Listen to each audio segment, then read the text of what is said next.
បាទរដូវកាលថ្មីចូលមកដល់ហើយវណ្ណដារបស់ពុំផងយើងមានសេវាកម្មអ៊ុតសភៅពុំសភៅអង់គ្លេសសភៅសរសេរដៃណាបាទគ្រប់ຂະຫນាតគ្រប់ទំហំទាំងអស់បាទយើងខ្ញុំហ្នឹងគឺគិតទៅលើគុណភាពគិតជាមួយសេវាកម្មជាមួយនឹងតម្លៃណាបាទបងប្អូនត្រូវការអាចតាក់ទងមកបានវណ្ណដារបស់ពុំនៅខាងក្រៅបងផ្សារ200ម៉ែត្រនៅប៉ែកច្បារអំពៅ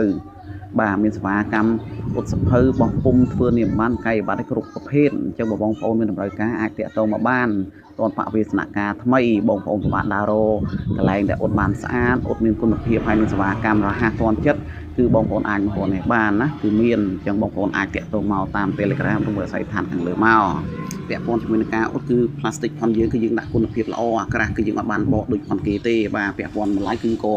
មិនថ្លៃដែរគឺតម្លៃសមរម្យណាបាទជាក់ស្ដែងដូចបងប្អូនឃើញអញ្ចឹងគឺវាមានសភាពក្រាស់បងប្អូនទុករាប់ខែរាប់ឆ្នាំក៏វាមិនទាន់បាត់បង់ឬមួយក៏ខូចទៅណាដែរម្យ៉ាងទៀតសម្រាប់បងប្អូនដែលអ្នកបោះពុំណាបាទបើចង់បានជំនាញអ៊ុតសភៅហ្នឹងជាមួយនឹងឧបករណ៍ជាមួយនឹងរៀនណាបាទរបៀបរៀនហ្នឹងក៏ពួកយើងទទួលបរៀនបាទតម្លៃគឺសមរម្យបងប្អូនរៀនតែម្ដងគឺវាចេះរហូតយកទៅព្រួបជាមួយនឹងរបបរបស់ពុំរបស់យើង photocopy ជាមួយនឹងអ៊ុតទៅគឺយើង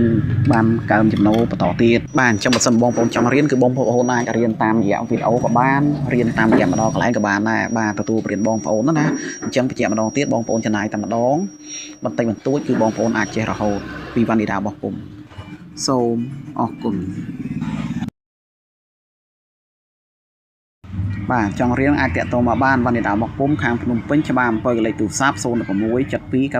9892បាទសូមអរគុណ